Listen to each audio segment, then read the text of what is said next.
Bimbingan konseling dimulai dari abad ke-19. Pada mulanya, bimbingan konseling mulai berdiri dan berkembang di Amerika Serikat dengan disiplin ilmu yang berbeda-beda. Setelahnya, bimbingan konseling pun meluas ke berbagai pelosok di bumi sebagai salah satu program pengembangan manusia.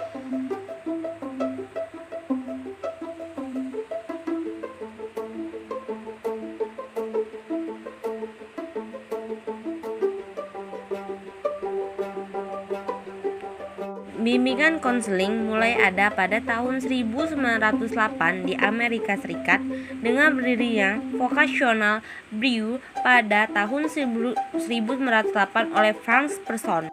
Frank Person dikenal juga sebagai Father of the Guidance Movement in American Education.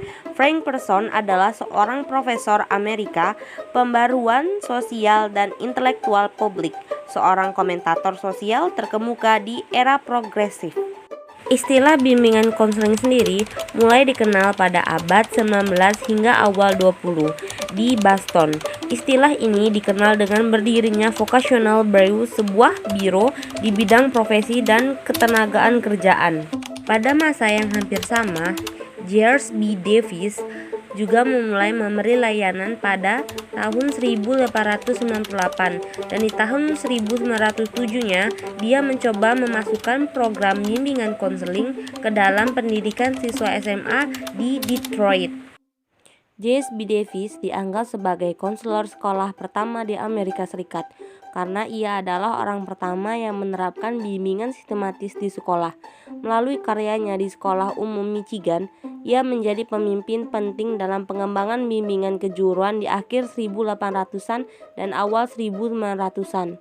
Pekerjaan perintisannya di Sekolah Umum Detroit dan Grand Rapids meletakkan dasar bagi spesialis konseling karir dan konseling sekolah di Amerika. James B. Davis juga salah satu pendiri National Career Development Association. Dan pada tahun 1920 barulah sertifikasi untuk konselor mulai diterapkan.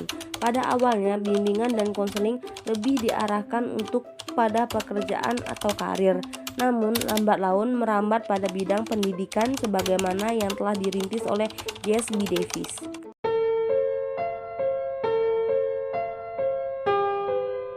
Bimbingan adalah suatu proses pemberian bantuan yang dilakukan oleh seorang ahli kepada individu dengan menggunakan berbagai prosedur, cara dan bahan supaya individu tersebut mampu mandiri dalam memecahkan masalah-masalah yang dihadapinya.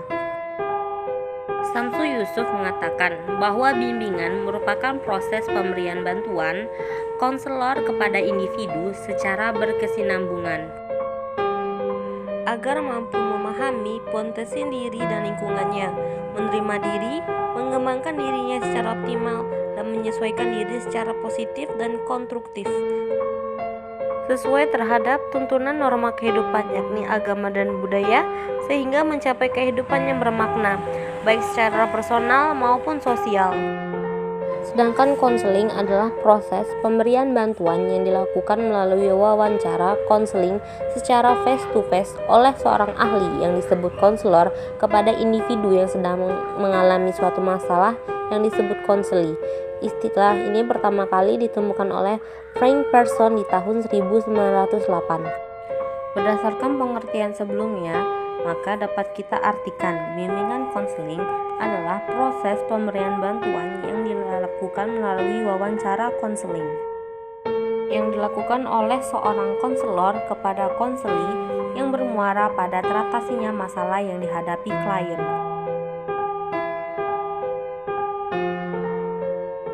Priorisme atau aliran perilaku adalah filosofi dalam psikologi yang berdasarkan pada proporsi bahwasanya semua yang dilakukan organisme, termasuk tindakan, pikiran, ataupun perasaan dapat dan harus dianggap sebagai sebuah bagian dari perilaku.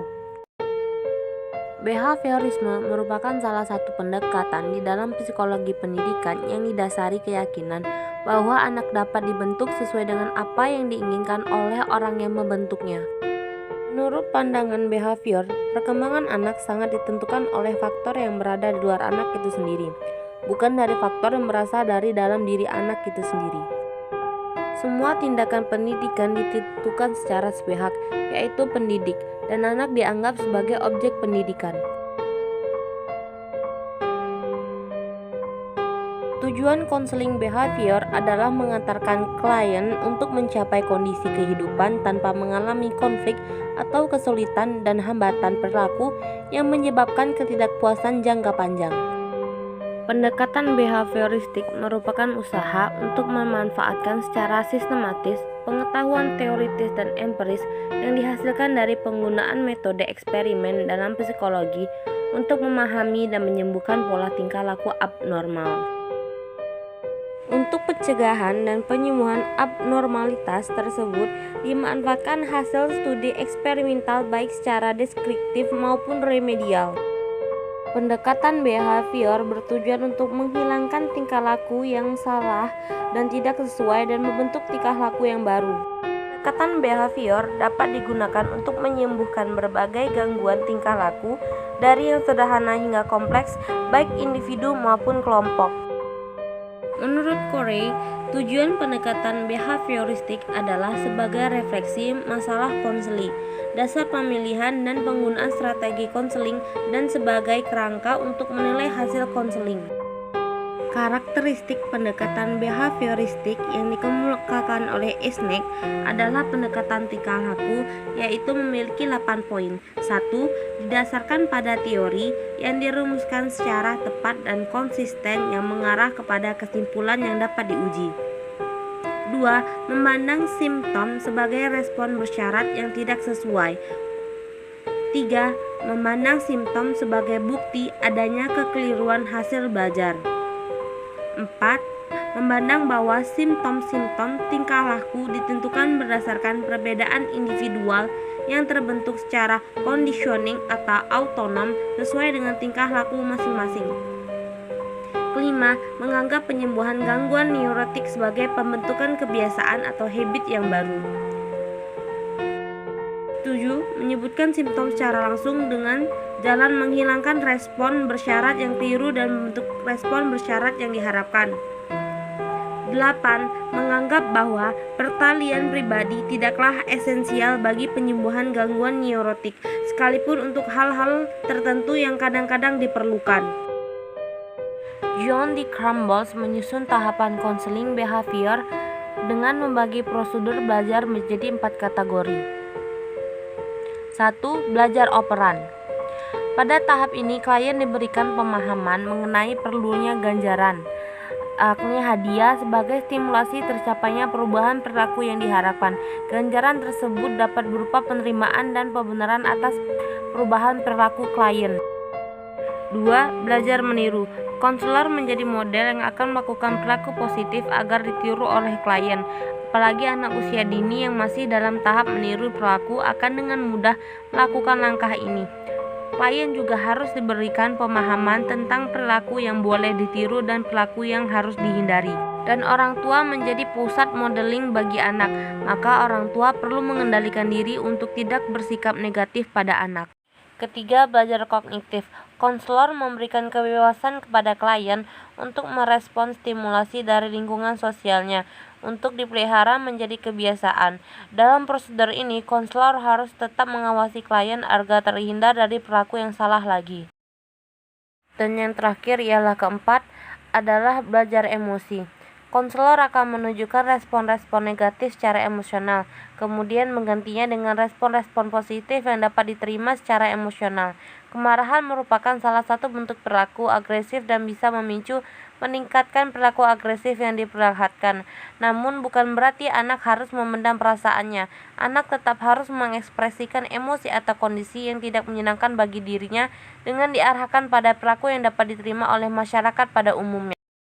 Perilaku agresif pada anak disebabkan oleh anak yang terkucilkan dan anak menarik diri dari lingkungannya. Agresif anak usia dini dinilai sebagai hal wajar untuk anak menyelesaikan masalah, namun hal tersebut dinilai sebagai hal kesalahan dalam belajar. Perilaku agresif anak usia dini terjadi karena pengalaman anak itu sendiri, yakni interaksi sosial antara dia dan lingkungan sekitarnya. Oleh karena itu, perilaku agresif pada anak usia dini tidak dapat disamakan. Anak usia dini belum bisa memilah mana hal yang benar dan mana hal yang salah. Nah, konseling behavior tepat dilakukan bila untuk mendidik perilaku anak yang agresif menjadi perilaku yang adaptif. Perilaku agresif pada umumnya muncul secara mencolok. Namun seiring bertambahnya usia, perilaku agresif dapat ditujukan secara verbal, menyebabkan interaksi sosial antara anak ditandai dengan sikap agresif, misalnya marahan, kemudian membenci, membanting barang,